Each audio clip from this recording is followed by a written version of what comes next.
नमस्कार दोस्तों, आप सबको पता है कि कनाडा की सरकार, आपने इस पूरे वीडियो का थंबनेल तो देखा ही होगा, और आप सबको पता है कि कनाडा की जो सरकार है वो हमेशा से इन खालिस्तानियों को सपोर्ट करते आई है या खालिस्तानी मूवमेंट को सपोर्ट करते आई है। और इसीलिए वो जब इनके लीडर्स, ये खालिस्तानी लीडर मारे जाते हैं तो कनाडा की सरकार को सबसे ज़्यादा मिर्ची लगती है। जैसे आपने देखा था निज्जर के केस में, जब हरदीप सिंह निज्जर को कनाडा में मारा गया था तो कनाडा की सरकार ने इसका पूरा आरोप भारत की सरकार पे लगा दिया। हालांकि भारत की सरकार का कोई लेना देना नहीं था इस चीज़ से। अब एक और दूसरा आदमी जो कि बहुत एक्टिव था उस समय पर, उसका नाम था गुरपतवंत सिंह पन्नू। आपने ज़रूर इस पर्सन को देखा होगा, गुरपतवंत सिंह पन्नू। ये इसकी ऑर्गेनाइजेशन है सिख फॉर जस्टिस, जिसको SFJ कहते हैं। अब इस ऑर्गेनाइजेशन के तहत ये खालिस्तान मूवमेंट के लिए काम कर रहा था। खालिस्तान के जो सेशनिस्ट आइडियोलॉजी है, उसी आइडियोलॉजी का ये भी आदमी था। इसको भी अननोन गनमैन ने मारने की कोशिश न्यूयॉर्क में की थी, लेकिन वहाँ पर ये बच गया था। और जो ये बच गया उसके बाद ये अपने बिल में घुस गया था पिछले 2 साल से। 2022 के बाद ये निकला नहीं, दिखा नहीं, लेकिन अब ये फिर से ये जो बिल से बाहर निकला है और दोबारा से ये अपने सिख रेफरेंडम को कहता है, जिसको ये खालिस्तान रेफरेंडम जिसको ये कहता है, वो खालिस्तान रेफरेंडम लाने की इसकी पूरी कोशिश है। और ये रेफरेंडम इस बार जिस जगह पर करवाया जा रहा है, अगेन वो कनाडा सरकार की जगह है। अभी मैं आपको एग्जैक्टली बताऊं क्या होता है रेफरेंडम और क्या चीज़ होती है और क्या क्या ये करने की कोशिश कर रहे हैं। तो देखो, इनकी एक ऑर्गेनाइजेशन है जिसका नाम है सिख फॉर जस्टिस। और ये जो ऑर्गेनाइजेशन है सिख फॉर जस्टिस, इसको लेकर के भारत बहुत परेशान है। ये जो सिख फॉर जस्टिस ऑर्गेनाइजेशन है, इसको इंडिया ने 2019 में बैन कर दिया था और 2019 में UAPA लगा करके इसको बैन किया गया था। उसके बाद कनाडा की सरकार से रिक्वेस्ट किया गया कि भाई आप भी इस ऑर्गेनाइजेशन के ऊपर सीरियस क्रैकडाउन करिए, बिकॉज ये सेशनिस्ट आइडियोलॉजी रखने वाली ऑर्गेनाइजेशन है। लेकिन कनाडा की सरकार को तो कहाँ, उनको तो हाथ पांव फूल जाते हैं खालिस्तानियों के खिलाफ कोई भी एक्शन लेने में। राय कि हम दोबारा से एक रेफरेंडम करवाएंगे जिसको एक खालिस्तान रेफरेंडम कहते हैं, और ये रेफरेंडम जुलाई 28 को होने वाला है। ये रेफरेंडम जो होगा ये इस बार एक जगह है कैलगरी म्यूनिसिपल प्लाजा, यहाँ पर किया जा रहा है। And Calgary municipal plaza is owned by the state government. अब आप समझिए कि स्टेट गवर्नमेंट खुद ये खालिस्तान रेफरेंडम को करवाने दे रही है। अब आपको समझना पड़ेगा कि खालिस्तान रेफरेंडम है क्या और ये कितना ज़्यादा घातक है हमारे देश के लिए। अब देखो, खालिस्तान रेफरेंडम जो है, इसमें ये करते क्या, रेफरेंडम से आप समझ ही गए होंगे, वो बेसिकली एक तरीके की वोटिंग होती है, खुलेआम वोटिंग। तो ये वोटिंग होगी पंजाबी लोगों की, जो कहता है कि जितने पंजाबी लोग हैं उनकी खुलेआम वोटिंग होगी। और वोटिंग इस चीज़ पर होगी कि क्या हमें एक इंडिपेंडेंट नेशन, मतलब कि खालिस्तान बनाना चाहिए कि नहीं। और ये खालिस्तान कहाँ होगा, मतलब इसका लैंड एरिया क्या होगा। वो जो लैंड एरिया होगा, जो आज भारत का हमारा पंजाब है, उसी को ये कहता है कि वो पंजाब को जोड़ करके हम एक खालिस्तान नेशन बनाएंगे, जो कि सिर्फ सिखों का नेशन होगा, जहाँ पर हम लोग रहेंगे। तो ये खालिस्तानी जो हैं, जो कि कनाडा में रहते हैं, ये खालिस्तान बनाना चाहते हैं भारत में और पंजाब को भारत से अलग करना चाहते हैं, जो पंजाब भारत का अभिन्न हिस्सा है।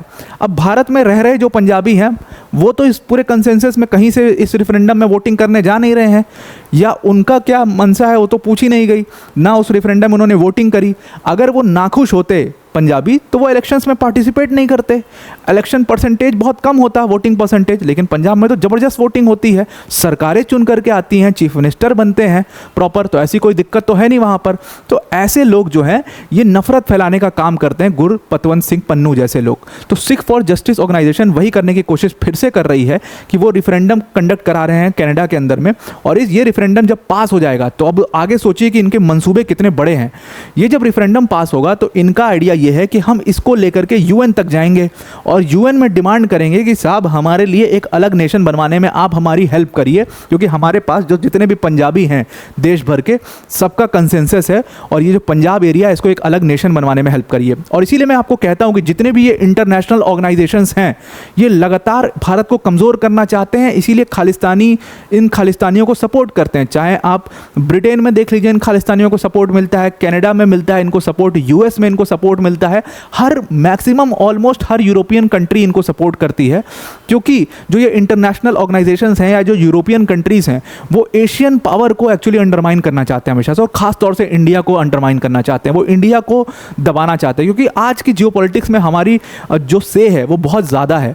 और जो कहीं ना कहीं वो जो रशिया के साथ रशिया के साथ हमने अलाइन किया है खुद को, तो उससे भी बहुत लोग को बहुत सारी प्रॉब्लम है।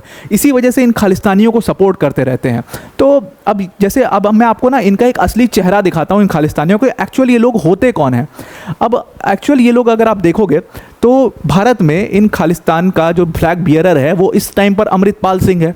अमृतपाल सिंह को अगर आप नहीं जानते हो तो मैं इसकी पूरी प्रोफाइलिंग कर चुका हूँ अपने इसी वर्ल्ड अफेयर्स के चैनल पर।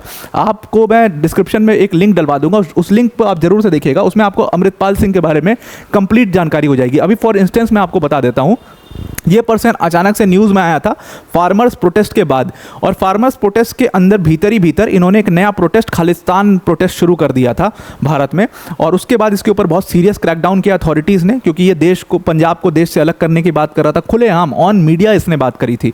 तो इस अमृतपाल सिंह के खिलाफ सीरियस क्रैकडाउन हमारी गवर्नमेंट ने किया था और फाइनली ये अभी जेल में बंद है। लेकिन ये हमारे देश का दुर्भाग्य है कि ये अमृतपाल और इंजीनियर राशिद जैसे लोग संसद में चुन करके चले जाते हैं, और ये अभी फाइनली एमपी बन चुका है, जेल में रहते हुए एमपी बन गया। इसने इलेक्शन कंटेस्ट किया इंडिपेंडेंट, किसी पार्टी से नहीं, इंडिपेंडेंट इलेक्शन कंटेस्ट किया इसने, और ये एमपी बन करके चला गया। तो अभी तो फिलहाल ये जेल में है। तो ये फ्लैग बियरर था उसका। तो अब जब ये जेल में है तो इसके भाई और इसके जो लोग हैं वो खालिस्तान का झंडा उठाए हुए हैं। अब मैं आपको उनकी भी असल तस्वीरें दिखाता हूं। जो ये अमृतपाल सिंह का भाई है जिसका नाम है हरप्रीत सिंह, इस हरप्रीत सिंह को, ये आज की न्यूज़ है, संयोग देखिए कि आज 12 जुलाई है और आज की ये न्यूज़ है कि हरप्रीत सिंह को अरेस्ट किया गया है जलंधर से ड्रग्स के साथ में। तो दिस इज हरप्रीत सिंह, इसका चेहरा भी मिल रहा है अमृतपाल सिंह से, ये उसका भाई है। और ये लोग खालिस्तान के फ्लैग बियरर्स हैं, ये ऐसे ऐसे ड्रग पेडलर्स। ये क्या हैं? ये ड्रग पेडलर्स हैं। इनका सिर्फ एक काम है, यहाँ से ड्रग्स वहाँ, वहाँ से ड्रग्स यहाँ। तो ये बेसिकली आप जितनों को उठा लीजिए, आप जितने ये खालिस्तान के फ्लैग बियरर्स हैं, मैक्सिमम या तो आर्म स्मगलर्स हैं या ये ड्रग स्मगलर्स हैं। तो ये ड्रग स्मगलिंग करते हुए पकड़ा गया हरप्रीत सिंह, और कई ग्राम्स ऑफ ड्रग्स इसके पास से बरामद हुई है और फाइनली इसको पुलिस ने पकड़ लिया है और अभी ये जेल में इससे पूछताछ चल रही है। तो ये अमृतपाल सिंह का भाई है। तो इनका ये रियल फेस है जो ये खालिस्तान बनाना चाहते हैं। आप सोचिए कैसे कैसे लोग एक पूरा देश बनाने की कोशिश यहाँ पर कर रहे हैं। और ये कोशिश पहली बार नहीं हुई है, ये जो रेफरेंडम लाया है 2020 में भी लाया था, और ये लोगों ने ये रेफरेंडम 2022 में भी लाए थे ये लोग, और उसी के बाद वो अननोन गनमैन जो है वो पूरा एक्टिव हुआ था। अब ये रेफरेंडम जो 2022 में लाए थे, ब्रिटिश कोलंबिया में एक स्कूल था, ब्रिटिश कोलंबिया जो कि कनाडा के अंदर में, वहाँ पर एक स्कूल है जो आप देख रहे हो, तमानविस सेकेंडरी स्कूल। वहाँ पर अपना इवेंट बाकायदे इन्होंने रखा था 10 सितंबर की, आप डेट देख रहे हो यहाँ पर 10 सितंबर की डेट दी गई थी। लेकिन हुआ क्या कि वहाँ की सरकार ने इस इवेंट को कैंसिल कर दिया। इसलिए कैंसिल नहीं कर दिया कि सेशनिस्ट इवेंट था, इसलिए कैंसिल किया कि क्योंकि आप इनका पोस्टर देख रहे हो तो यहाँ पर AK-47 बनी है और पूरा वायलेंस ये दिखा रहे हैं अपना। तो इस वजह से, क्योंकि अब स्कूल था, वहाँ की गवर्नमेंट इसको बहुत सीरियस लेती है, तो उन्होंने कैंसिल कर दिया कि भाई यहाँ पर हम ये इवेंट नहीं होने देंगे। तो ये इवेंट इनका फाइनली वहाँ पर नहीं हो पाया। तो सेम डे इन्होंने इस इवेंट को एक गुरु नानक सिख गुरुद्वारा है वहाँ पर ये इवेंट करवाया था। लेकिन वहाँ पर इतनी बड़ी मात्रा में लोग नहीं पहुँच पाए थे क्योंकि लोगों को पता नहीं था कि ये वेन्यू अब चेंज हो गया है, क्योंकि वो पोस्टर जो है बढ़ चुके थे बहुत जगह तक, तो लोग वहाँ पर इतने भारी मात्रा में पहुँच नहीं पाए। तो फिर इन्होंने दोबारा एक 18 सितंबर को इवेंट किया, और ये इवेंट इन्होंने कम्युनिटी सेंटर में किया जो कि टोरंटो में था। और टोरंटो के कम्युनिटी सेंटर में किया। सोचो ये this all places are owned by Canada government, लेकिन कनाडा गवर्नमेंट इस पर कोई सीरियस एक्शन नहीं लेती है। हालांकि बार बार इंडियन गवर्नमेंट ने रिक्वेस्ट किया है इस पर सीरियस एक्शन लेने के लिए। और अब ये लोग जो है कैलिगरी म्यूनिसिपल कॉरपोरेशन में दोबारा 2024 में रेफरेंडम रख रहे हैं, और अब इनका मंसूबा ये है कि इसको हम UN तक लेकर के जाएंगे। अब वीडियो को एंड करने से पहले अनअकैडमी टीम की तरफ से एक बहुत बड़ी अनाउंसमेंट है। देखो, अगर आप UPSC CSE 2025 की प्रिपरेशन करना चाहते हो तो on popular demand of the students हमने वो प्राइस बढ़ गई थी, लेकिन उसको हमने दोबारा से कम कर दिया है। तो अब UPSC CSE की 15 मंथ्स की जो कोर्स फीस है वो दोबारा से 24,999 कर दी गई है। मतलब इस प्राइस में आपको इंडिया के टॉप एजुकेटर जो आप अपने स्क्रीन पर देख रहे हो, मृणाल सर, प्रतीक सर, सुदर्शन सर जैसी फैकल्टीज यहाँ पर आपको पढ़ा रही होंगी। और सबसे खास बात क्या है, इसमें आपको अनलिमिटेड एक्सेस मिलेगा। तो मतलब आप बैच जो है किसी भी बैच से कभी भी पढ़ सकते हो। सारे बैचेस जितने अनअकैडमी पर चल रहे हैं उस सबका एक्सेस होगा आपके पास। तो आप जिस बैच से जो सब्जेक्ट करना चाहिए वो उसके लिवरेज जो है वो आपके पास है। तो ये कोर्स जो है बहुत ज़बरदस्त होने वाला है। इसमें फैकल्टीज आप देख ही रहे हो, आपका GS, CSAT और टेस्ट सीरीज सारा कुछ इसमें कवर कराया जाएगा। अगर आप इसको इस डिस्काउंटेड प्राइस पर इस कोर्स को लेना चाहते हैं तो सिंपली डिस्क्रिप्शन में एक लिंक दिया, उस लिंक पर क्लिक करना, जहां पर यूज़ कोड का ऑप्शन आएगा वहां पर आप APYT10 यूज़ करना, तो आपको ये डिस्काउंटेड प्राइस पर कोर्स अवेल हो जाएगा। तो आई होप आपको ये पूरा आर्टिकल समझ में आ गया होगा। अब वीडियो को एंड करते करते एक और छोटी सी अनाउंसमेंट है। हालांकि ये अनाउंसमेंट मैं बहुत बार आपको बता चुका हूँ कि अनअकैडमी का greatest ever event, Unacademy summit, जो अनअकैडमी UPSC डेमोक्रेसी समिट है which is going to happen with the collaboration of the Hindu group. ये इवेंट में बहुत बड़े बड़े लोग हैं जैसे कि अन्नामलाई सर, काफ़ी इंटेलेक्चुअल पर्सनालिटी, श्री नितिन गडकरी जी जो ऑनरेबल मिनिस्टर हैं हमारे, ये सारी पर्सनालिटीज़ यहाँ पर आएंगी, इनके सेशंस होंगे जो कि आपको काफ़ी हेल्प करेंगे।